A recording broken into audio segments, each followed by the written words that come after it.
Hey, it's Jeff, SP Spaz. I've been kicking around a few different video ideas, so I decided I was going to just make one before all this stuff went out of my head. Um, First thing I did was a number of people told me that I don't have enough light in my videos, so I brought my lamp downstairs. Are you people happy now?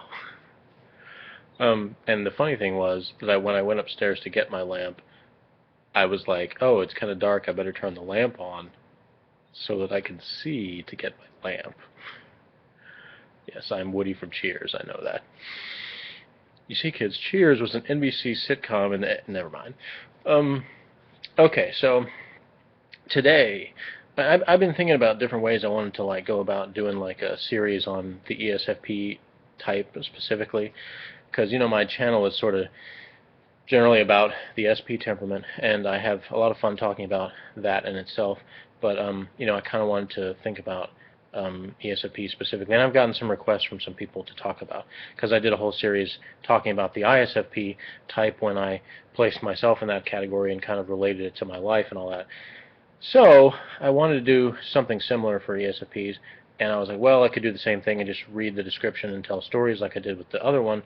And I may still do that, but I sort of had a couple other ideas, and I already made one video that I actually haven't made public because I wasn't particularly happy with it. And it's the first time I've done that, by the way. I've always just been like, one take, do it, and this was the first time I was like, maybe I gotta do this again or what. So I'm very torn. You gotta understand this about me, because I'm like, I can't make a video and then not show it to people. But then at the same time, I'm like, well, but I want it to be better than that, and then so it's weird. I've got this weird complex about it. There's only one person that I actually gave the link to, and she said it was great, and she's an ESFP, so I should just go with her judgment, but I'm still all messed up about it. But anyway, enough about that. Enough about teasing you with a video you can't see. Of course, I don't know, maybe by the time you're watching this, you can see it. I don't know. It's all timey-wimey and all that. But anyway, today I happened to come across online the entirety of the text of the original Please Understand Me by David Keirsey, which I don't actually have in book form. My mom has it, but I don't have it myself. So and no, I didn't sit there and read the entire thing, but I actually took the original Keirsey temperament disorder again, which is kind of funny because that was the first personality test I ever took in my life when I was 20 years old. And as I've explained on other videos, I intentionally answered things wrong because I was trying to screw around with my mom, who was trying to get serious answers to how her children were based on this thing. Because I knew that, I was like, well, I'm going to mess her up. So I actually redid it today, actually, and I really was trying to think, not just how I am today, but think about my life at age 20, because that's when I took the thing. And I was like, well, if I'd really been kind of honest with it, how would it have ended up? And the funny thing is I ended up with the same type that I know I am today, ESFP, and I was actually surprised at how strong that ended up being, because I thought, oh, well, I'm gonna approach this at that age, I didn't know myself as well, and I was kind of I kind of had this idea of what I wanted to be rather than what I really was, and so I tried to factor that in, and it's I can't do that anymore. That's the sad part. Is I've taken too many of these tests now, where it's I can't even bring myself to not be completely honest, which is weird, because for a lot of my life I've been really good at being not honest, but I couldn't do it. I would say, oh, well, I would have answered this, but then I would go back and change it. No, I can't say that, because I'm well, I feel I want to be, authentic about it, but at the same time, it's there's a part of me that's just, no, the true me was buried underneath or something, just, I don't know. It's kind of a weird thing, but now it's so strong that I can't even trick a test, or I can't even kind of try to do something else. I physically can. It's not I can't bring myself to write down something that isn't the case. It's just when I'm saying, okay, I'm going to try to do this in any kind of real way, it feels like I can't do it. So, like I said, got ESFP on the thing, and I read the original description in the original Please Understand Me of the ESFP, and that was kind of one of those moments where I'm like, wow, this was really like crystallized, what was the issue when I was 20 years old, why I had trouble like knowing myself, so to speak.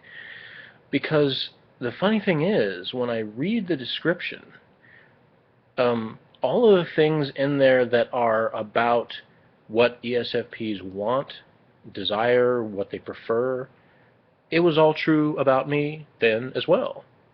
And if I, really thought about it, I could probably admit that.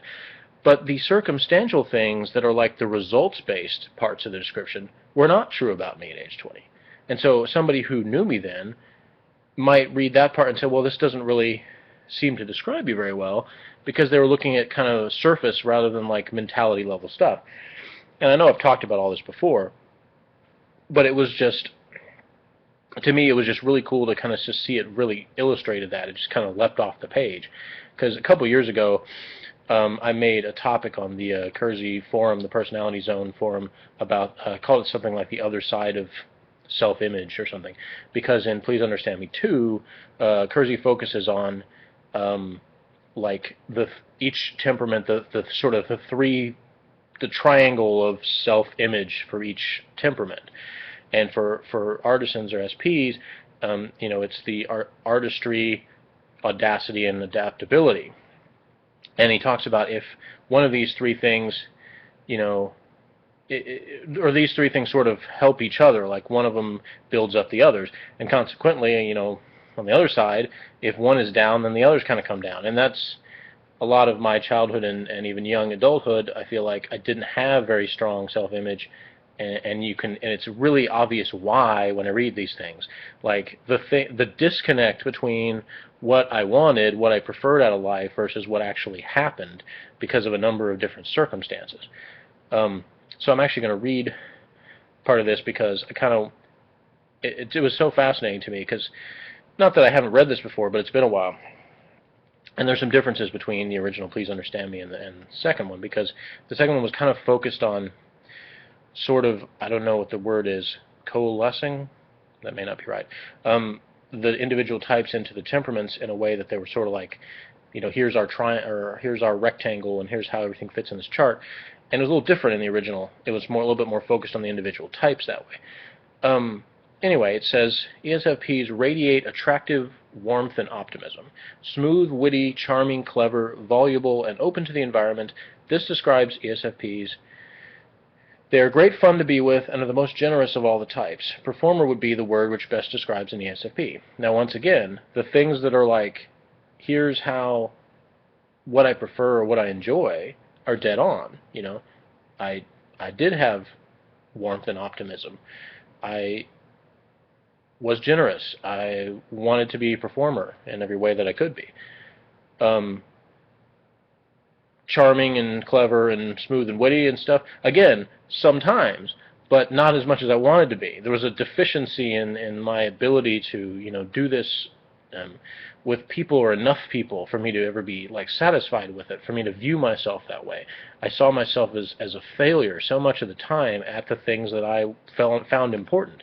And that's the funny part, is that I could come off as being like a different personality because I wasn't good at the things I wanted to be good at, not because I had desires to be something else, but because I simply wasn't able to accomplish what I was trying to accomplish, and hence why I was depressed. I mean, I've talked before, and this sort of ties into the video I did about depression, that the age I was when I did this test the first time, I was in a depressed period of my life where I didn't feel interested in anything. I didn't feel like I was accomplishing anything.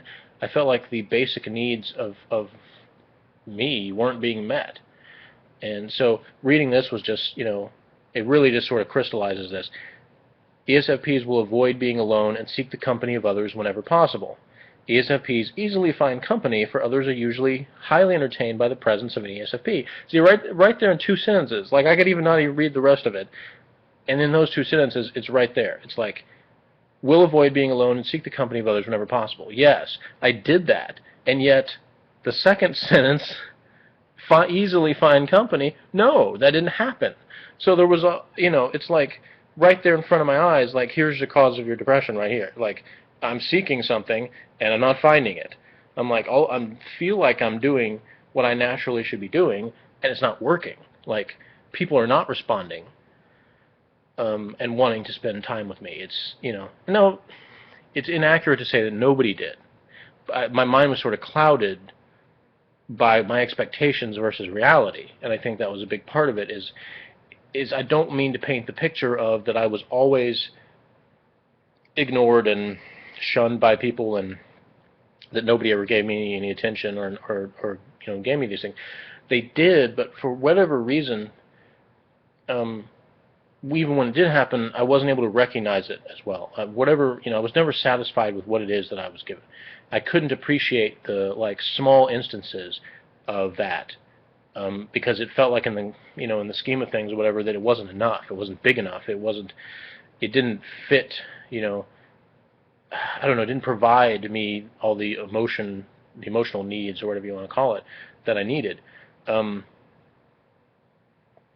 Okay, so the next thing it says, ESFPs love excitement, yes, and create it wherever they are. Again, I tried, often failed, at least it seemed like it to me. And so again, it was like a series of, throw things against the wall, but things weren't sticking. Try things, but it was like the basic things that I was good at didn't achieve what I wanted them to achieve. Okay, so their joy of living is contagious, and generally they wear happy faces. Again, when I was happy, I had a very happy face, and when I wasn't, I didn't. Often outstanding conversationalists, their flowing banter is amusing in its wit. Again, yeah, when I had the opportunity, and when I got that foot in the door, so to speak, and could get into a flow, could get into my element and do that, then yeah, even at age 20, I could do that. I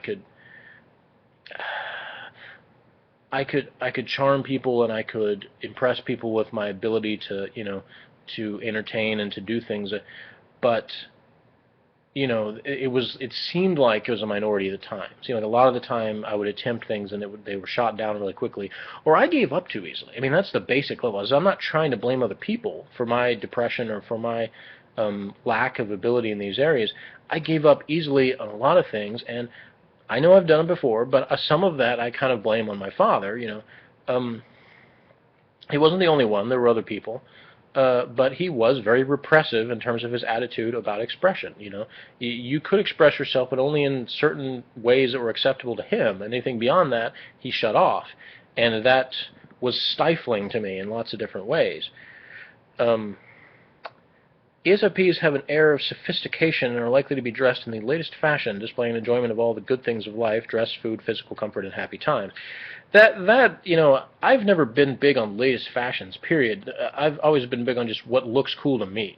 So that's kind of been my thing, is if fashion itself, I've never been like, oh, let's look at a fashion magazine and see what I should wear. No, that was never a desire of mine, and certainly never anything that I followed up with. Now, there were times of certain things when I was still going to school that people had certain outfits on, like, yeah, like everybody else, like all kids, there's a certain aspect of me that was like, well, I want to wear something that impresses the other kids.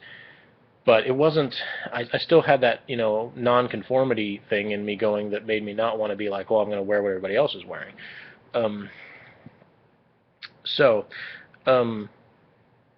ESFPs create a mood of eat, drink, and be merry wherever they go, and around them, life can have a continual party-like atmosphere of gaiety. And again, yes, that's what I wanted it to be. A lot of times, reality didn't match, the desires. And again, once again, it's like right there, source of depression.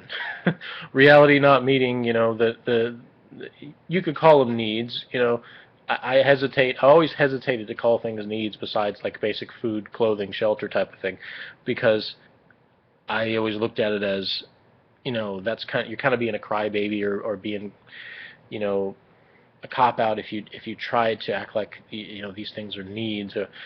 But from an emotional standpoint, they kind of are. So, that's what I mean by that. I'm not going to read the entire rest of this because it's not that long, but I don't want this video to be like an hour.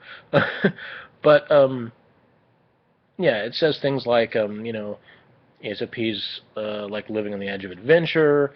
Home is likely to be filled with people all having a good time. Yes, sometimes that even was the case when I wasn't one of the people having a good time. Had the ability to set up other people having a good time and then somehow not be able to partake in it. That happened to me on my 18th birthday party. I came out of that being somewhat depressed because I'm like, that was the most people I've ever had in my house that were there for me, and yet it felt like I might as well not have even been there. That's kind of because they weren't focused on me. Like, they were there for me, but their attention was not on me, and that made it a sad experience. So I think the thing that's missing maybe here from this description is that the mentality of ESFPs is not just, I want to be in a room full of a bunch of people.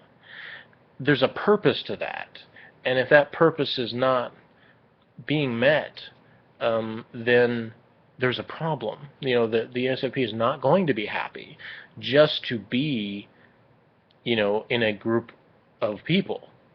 If the group of people is showering the ESFP with attention and affection, then they're going to be happy, but not with just their presence. The presence itself doesn't really do anything for me. In fact, it often just creates noise. And I like noise, but specific types of noises, and not just general like chatter of people. And there's been things I've read recently about comparing like ESFPs with ESFJs. I think that's a big difference right there. I think there are ESFJs. I'm not going to claim to speak for them all, but certainly ones I've talked to that basically do just enjoy being in the presence of this large group of people, knowing that they're they're hosting a party or whatever the thing is. But they don't have to like be soaking in attention from it all the time. So it's a different kind of thing they get out of it. ESFPs can be generous to a fault. What's theirs is yours, and what's yours is yours still. They give assistance to one and all without expectation of a return, just as they love freely without expecting something in return. ESFPs seem to view life as an eternal cornucopia from which flows an endless supply of pleasures that require no effort on their part to ensure. Yes, that's kind of one of those things I just could say ditto to. When I was 20, I probably, again, didn't know quite how to do that as much as I wanted to. I wanted to do what I kind of do now, which is basically like anytime anyone wants to go out anywhere, I'm like, I'll go and I'll pay for it. And so, like, and people kind of think that's, like, well, if you always did that, you'd run out of money. And yeah, eventually I probably would. But I don't really think about that while I'm doing it. It's just kind of like, let's go take care of, don't let money be the object is kind of the feeling I have about that. And at age 20, I just simply wasn't in enough situations to do that as much as I wanted to. Now, I still gave to charities and stuff already. I donated money to people, and I did some volunteering and some things where I was helping people in various ways.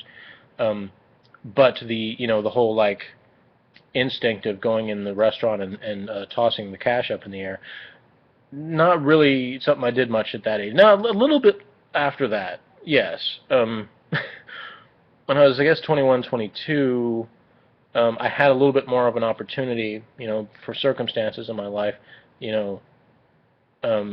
so things changed a little bit. But at 20, no, not as much. ESFP's talent for enjoying life can make them more subject to temptations than our other types. Yes, they are inclined to be impulsive, and thus both male and female ESFPs are vulnerable to psychological seduction. If not physical seduction, with an ESFP giving in easily and agreeably to the demands of others. As a parent, the ESFP will be entertaining a friend and a source of fun and excitement. When there is sickness or trouble, however, ESFPs may become impatient and may want to absent themselves. I think like now I've matured somewhat. I still want to absent myself. And believe me, with my son, who you may have seen on video here on this channel, and thus know the relentlessness with which he approaches everything, there are definitely times I just want to snap my fingers and be somewhere else. And I sort of have that ability in the sense that there's periods of time that he's not with me, And it's always twofold. Yes, number one, I do miss him. He's a lot of fun to be around a lot of the time too, and I love him a lot. So I do miss him when he's not here. But two, it does give me a break to not have that kind of conflict. It's a lot more relaxed when he's not around because, again, it's like I miss the interaction, but I don't miss the trouble. the kind of trouble that he brings, the direct, like, relentlessly attacking me trouble. That's what I don't like. Like, drama to a certain extent, I've admitted I'm attracted to, but to a certain extent, it's like, and it's still, I don't know how to put this. Like, there's a certain amount of, like, control I want over it, and it's hard for me to admit that because I don't think of myself as controlling. But in some areas, I kind of am, like the way I want things to be, and then there's a disconnect again from what I want versus what is, and then that's like starts to make me feel bad. And that's psychological seduction. That's the whole reason I'm here doing this video. I mean, this whole all you like intuitive crazy people, have psychologically seduced me with all your weirdness, and I can't get out. I'm in a web. Someone help me. Okay. ESFP's tolerance for anxiety is the lowest of all the types. I guess it's kind of more, what are you talking about? Anxiety is avoided by ignoring the dark side of a situation as long as possible. Yes, this explains pretty much every relationship I've ever had. They are inclined to be somewhat self-indulgent. No joke. But rather than make an outward show of resistance or make waves, ESFPs will give apparent compliance and then go their own way to what they enjoy. Yes, again, that describes my life perfectly. Get along to get by in certain situations and then go do something else. ESFPs prefer active jobs and should not be given lonely, solitary assignments. Yeah. Outstanding in public relations. They love working with people as long as the people aren't jerks. I added that part myself. Decisions are made with personal warmth, always, based on personal reference or reference to significant others. This type relies heavily on their personal experiences and generally show good common sense. Yeah, again, at 20, I didn't show very much common sense. But I thankfully have developed a lot more now. So, I can avoid things such as, tickets for my car inspection being out for several months.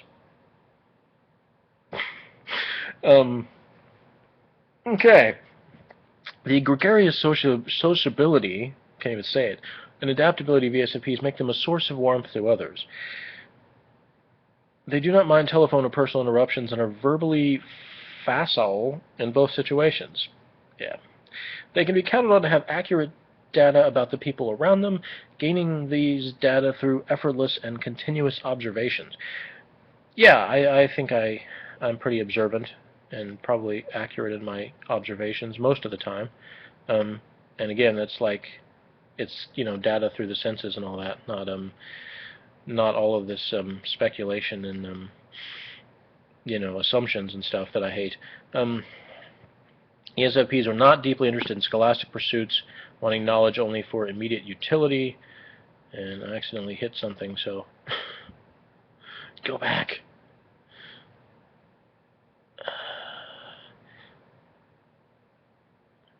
Stand by. Technical difficulties. No.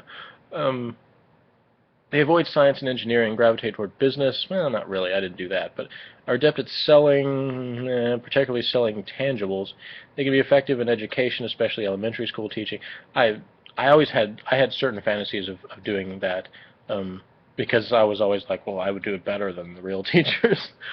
But I also know that the reality of it is, of course, that that you not only do you have to go through a bunch of stuff to get certified as a teacher that I never wanted to do, but that when you're in that situation, there's a whole lot of like demands on your structure of here's how you're supposed to do it, and I would spend more time fighting with administration than I would actually getting to interact with kids in a meaningful way. So I don't think I would ever really want to do that. Now, if I could do it on my own terms, kind of like I said earlier, certain things I would want control of, that would be one of them. Then I would be all for it because I love kids and I love the ability to like share cool things with people. And so the combination of those two things means that I think I could be a great teacher of kids, but it would have to be in circumstances where I could do it the way I wanted to do it. They're good at working with people in crisis, a faculty which often leads ESFPs into social work. They also enjoy entertaining people and are thus drawn into the performing arts, thriving on the excitement of being in the limelight. And of course, that's no duh for me. I mean, when I was in first grade, I had my first acting role playing Santa Claus in a Christmas play, and I got the flu or something like right before the day we were supposed to do the show, and the show must go on. That was my first instance of that, because I showed up. I had my dad brought me to school even sick, and I came in and did my part as Santa Claus and then went back home to pass out. But there was no way I was going to miss my debut, playing Santa Claus. I mean, and throughout my childhood, like, more instances of that. I always loved, theater and acting stuff. My favorite thing is improvisation. So when we got to do like improv games and things like that, like those were the moments where I literally didn't want it to end, like ever. Like I'm just like to snap my fingers, stop time, and stay in that moment and just do that for the rest of the time. That was just pure awesomeness to me, and still is.